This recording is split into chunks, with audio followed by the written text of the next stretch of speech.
Okay, could you repeat the question? If a man came to someone's daughter to pay a bride price, as the normal way in the biblical way, does it mean that they have to go for another this in a white marriage in the church? Okay, so your question is, if a man pays the bride price, if a man who wants to marry your daughter came and pay the bride price of your daughter, Yes. after paying the bride price, are they still supposed to go do church wedding, like white wedding?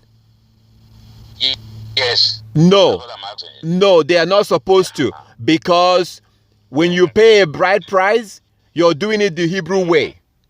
When you pay a bride price, you're doing it the Hebrew way. You're following the Hebrew law. When you pay a bride price, now, white wedding, church wedding is an abomination.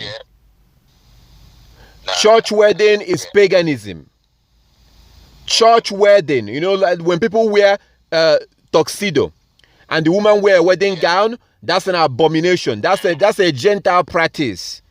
That's the practice of the heathen. That's a pagan practice. You don't see that in the scripture. Okay? And we should not be doing that.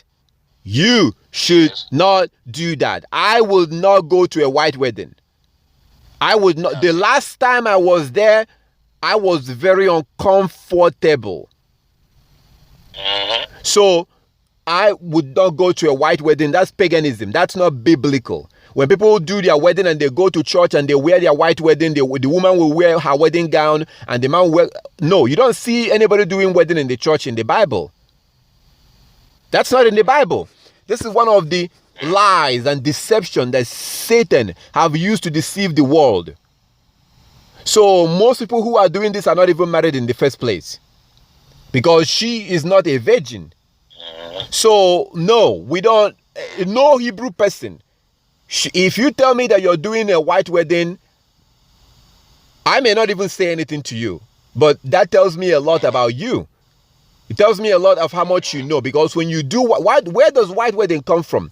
Where does church wedding come from? It comes from the Europeans. That's an European practice. That's an European pagan practice. So a Hebrew man or woman will never do a white wedding, do a church wedding. No. What you do, you pay the bride price, and you take the woman and she's your wife. If you want to invite people, like for example in Genesis 24, what you see in Genesis 24 is a good example. Genesis 24, when they brought Rebecca and they brought her to Isaac, according to the scriptures, he took Rebecca and went into her mother's tent. Notice where he took Rebecca to. Notice where he took Rebecca to. Not in his own tent. Because today people will tell you that, oh, he must have a career. He must finish school before they can get married. That's not so. I just explained that before now. I explained it to you. If you require your children that they must be making a lot of money or they must finish school, you are wicked. Because you are helping Satan to cause your son to commit sin. And if he goes on to commit sexual sin, the Most High will hold you responsible. Now, I know that I am crazy right now for saying these things, but we shall find out. Because those that talks about the punishment of the Most High, they are usually the crazy ones. Until the punishment of the Most High begins. And then you start being punished. And then you realize that that crazy man that was telling you that you'll be punished, he was not actually crazy. So notice that Isaac took his wife into his mother's tent. His mother owned that tent. That wasn't his tent. So that's what I meant when I told you that your son does not have to be financially well off before getting married. That has nothing to do with that, but rather you help your child to get married.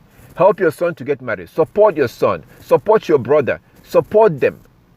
Don't be wicked. Don't be like a wicked European and tell them that they must finish school before they get married. And then they go on to that school to become a male prostitute, jumping from one girl to the next, because they have feelings. But you've shut down their feelings with your wickedness, because you're requiring them that they must get married, they must finish education before getting married. So Isaac took his wife into his mother's tent and laid with her, and she became his wife. There was no wedding there. There was no music playing. There was no crowd. There was no big celebration. And yet, their marriage was honored in the sight of the Most High. That's biblical marriage. That's Hebrew marriage. Very simple. Anybody can afford biblical marriage. Anybody can afford it. So even when I cannot pay you 50 shekels of silver, I can work for you. I can serve you like our ancestors did to Laban, his father-in-law. If you require me to pay 50 shekels of silver and I can't pay it, I'll make an arrangement. But it's encouraged to pay it. It's encouraged to get it and pay it. And you can buy it. Today, 50 shekels of silver is an equivalent of about $350. You can buy the silver. You can buy it and use it. And I have it for those that would like to use it. So that's the thing. Biblical marriage is so simple. Anybody can afford it. You don't have to be rich to be able to do it. And there's nothing like church wedding. Church wedding is wicked. Church wedding is paganism because it came from our enemies. It came from the heathen. And we should not be practicing it. So to do biblical marriage, you go, first thing you do, you talk to the parents of the person you want to marry.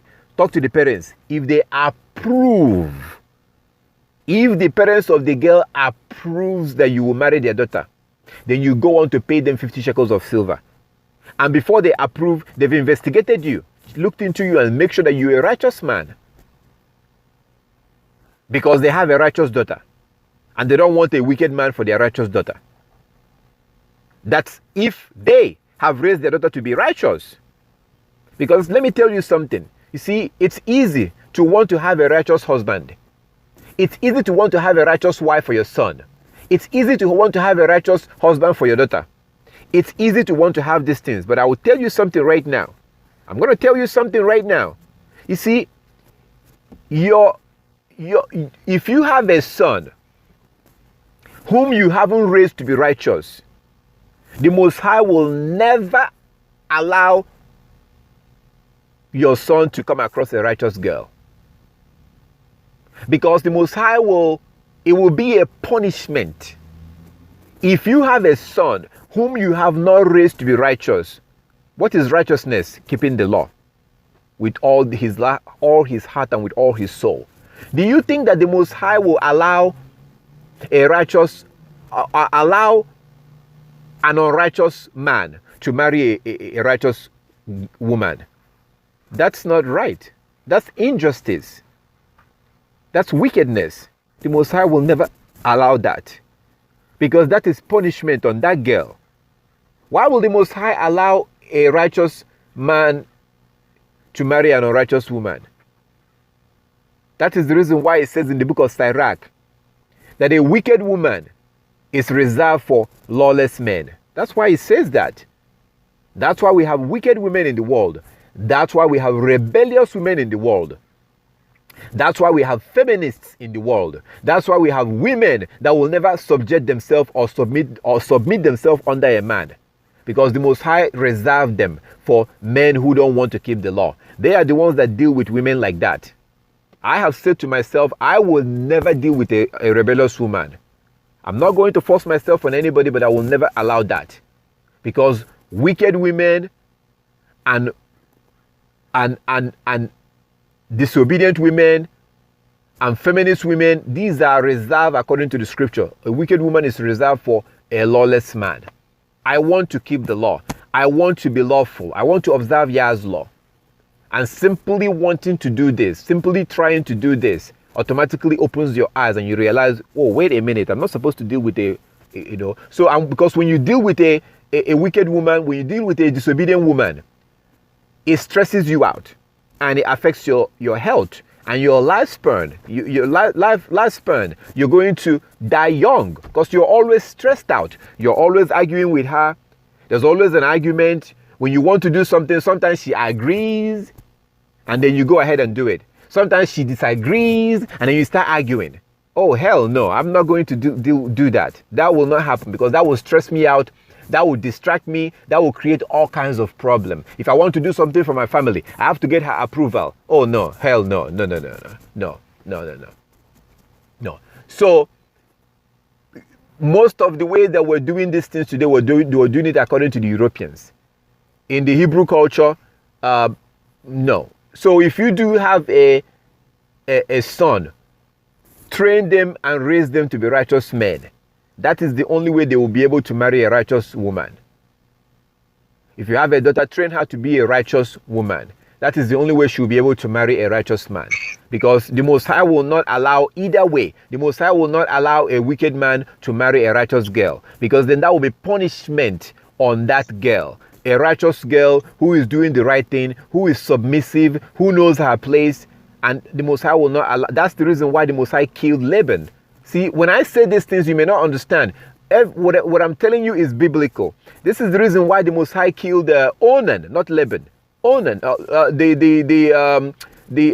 Abigail's husband. This is the reason why the Most High killed Abigail's husband, because Abigail was a righteous woman. Abigail was righteous, but she was married to an unrighteous man.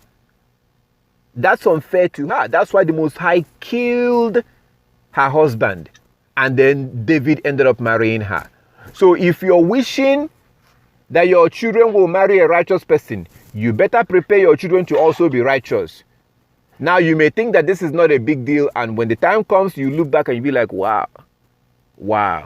Many years ago, the brother was saying this and I didn't understand what he was saying.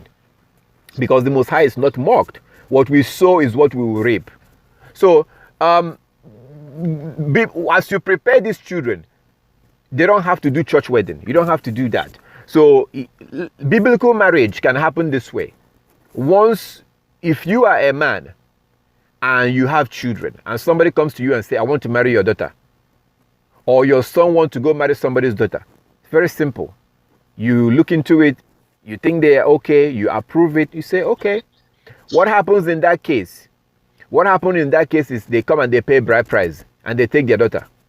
Okay? So what you can do, this is optional. You don't have to do this. Like in John chapter 2, they did it in John chapter 2. They did that celebration. That wedding that they did there, that's optional. That's not, the law does not require you that you must do that wedding like that. Brother, could you go ahead and mute yourself, please? We're hearing you doing stuff in the room, and that's a little bit distracting. Okay, so in John chapter 2, you see that Christ went to a wedding. John chapter 2. Christ went to a wedding. And that wedding that Christ went to in John chapter 2, the bride price has already been paid. So what happened was everything has already been done. So in the day of the wedding, that's when they brought the wine, they invited people, and people came and they drank the wine and they did everything. Okay? The law does not require that you must do that. That's just a celebration that you decided to do. In the case of Isaac, he chose not to do that. He simply took his wife, went inside the room, laid with her. She became his wife in the sight of the Most High. Case closed. They became husband and wife. They did not do any public wedding.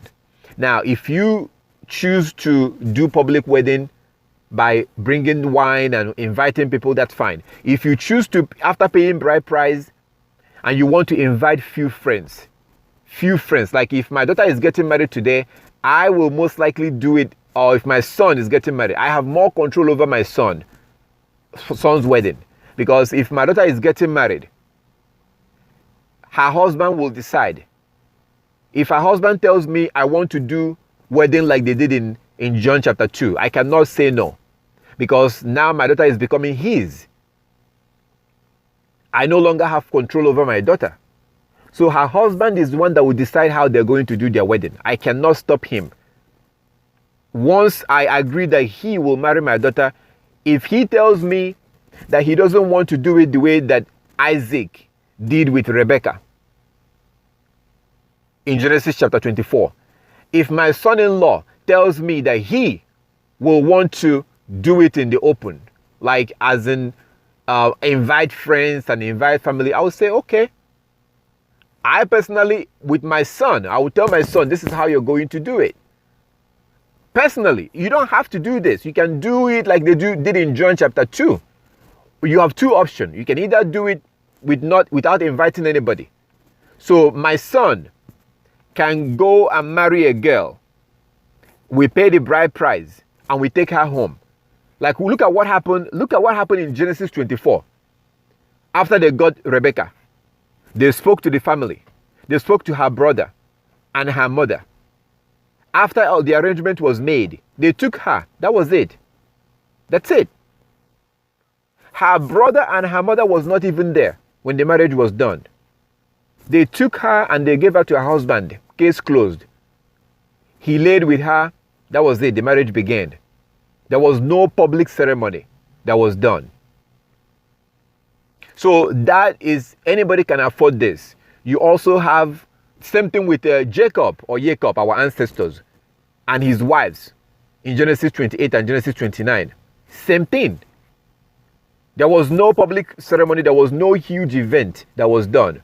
So, but if I personally will want to do it that way with my son, I will explain my son, this is why you have to be teaching your children the law ahead of time so they can understand these things.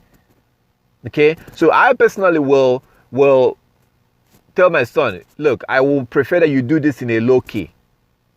Okay? No inviting the whole world, and I'll prefer you do it in low key. So that day, after we went and paid the bride price, we paid the bride price and we did everything and we paid the bride price and we take the girl home, we'll invite few friends. I will invite few, maybe one or two brothers or whatever, that will come to the living room. My wife will cook, bring out some food, we eat and we drink. He takes his wife, he goes lives with his wife. That's it. Because the marriage is between them and the Most High. Now, if for whatever reason they choose to do it, maybe like to invite more people, that's fine. But the reason why I'm going through this like this is for you to really understand biblical marriage. So this thing that people are doing today when they go buy a tuxedo, buy a wedding gown and go to the church and do all these things, this is absolute nonsense. This is satanic. And Satan is making you do this for a reason, to give you the impression that your marriage is biblical when it's not. Do you understand what's going on here? Satan is giving you the impression that your marriage is biblical when it is not biblical. Because you see these people, you see people that are not even married. They are not even supposed to be married in the sight of the Most High. They go to a church. They do all these things. They invite people. They do all this and they say they're married. In the sight of the Most High, they are not. In the sight of the Most High, they are not. I know a brother that did all this, I'm sure he did all this nonsense. But when he found out what the Most High said about biblical marriage, he canceled the marriage. He left his wife, his so-called wife. He left her. So, no, as Hebrew Israelites, we don't do what the Europeans are doing today, like the way they do their church wedding, their white wedding. We don't do that. We do not do that. We just pay the bride price, make sure the girl is a virgin, take her, lay with her, she's your wife, period. This is it. White wedding is for the heathen. White wedding is for the Gentiles. White wedding is for the Hebrew Israelites who are blind, who have been mentally destroyed, who have lost their identity, who don't realize who they are. And they are the ones who are doing, when you pay a bride price and you do it biblically, but you also want to do a church wedding, that means that you're still not letting go the ways of, and the Most High will not be happy with you. The Most High will not be, when you do a church wedding, the Most High will not be happy with you. Why? Because he told you in Proverbs 3:31, envy not your oppressor and learn none of his ways. White wedding is an European thing. Go look up the history. I have. That's why I'm telling you to go look it up. Go look up the history of white wedding. It began in Europe. It began in England. The first woman to wear a wedding gown was in England. That's where it began. Your suit and your tie began in England. They came up with all this. Wedding ring began, it's also from there. Well, recently. It was recently that a company that sells ring began to make you to wear wedding ring so they can sell more rings. So these are the ways of the heathen, and we are not supposed to have anything to do with it. I will never, ever, ever, ever, ever practice or support anybody doing a white wedding. That's an abomination in the sight of the Most High. That is the ways of the heathen, because it's used to distract people and make people think that their marriage is biblical when it's not.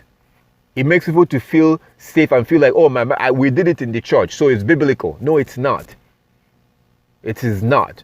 So no, we don't practice white wedding. White wedding is for the heathen and for the Hebrews who is following the heathen. We don't follow the heathen. I don't want to follow the heathen. I want to follow the laws of the Most High. My desire should be to abandon the ways of the heathen. And that includes their way of doing marriage. As Hebrews, I've explained to you how we do it. And you can look at Genesis 24, Deuteronomy chapter 22, Genesis 24, John chapter 2, then Judges chapter 14 with arranged marriage. The parents is supposed to arrange it. So no, absolutely no, absolutely not. We do not practice white wedding, and you should not. You should not attend it. You should not get involved. I would never, for the rest of my life, step my foot in a place where they're doing church wedding. I would never do that again. Ever, ever. And will discourage anybody that wants to do it, because that is the practice of the heathen.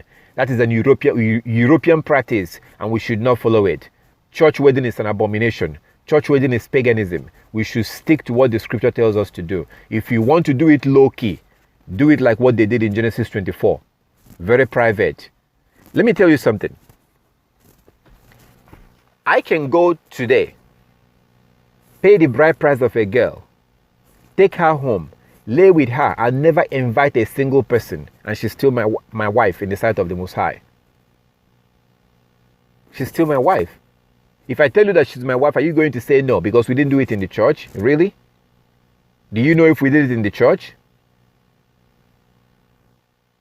So I cannot invite anybody and still pay her bride price and pay her father her bride price and take her, or in the case of Rebecca, pay her mother and her brother her bride price.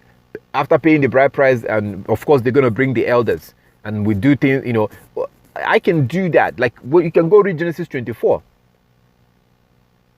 I can do that and not invite anybody, and she's still my wife. Or I can do what they did in John chapter 2, which Yeshua HaMashiach went to that wedding. So I can, after paying the bride price, I will buy drinks, kill a goat or a cow, have lots of food, lots of wine, invite lots of people, playing music, enjoying, eating. I can do that too, but I don't have to. You don't have to. That's optional. That is optional. Not everybody. If you don't want to do it, you don't have to do it. What matters is that she's a virgin and you pay the bride price, or she's a widow and you pay the bride price. Period. That's biblical marriage. You can invite people or you don't have to invite people. That's the way it works. So this is it. I hope that this answers your question. I thank our Heavenly Father for everything. I give you all the glory and all the honor. I thank you for all these wonderful questions.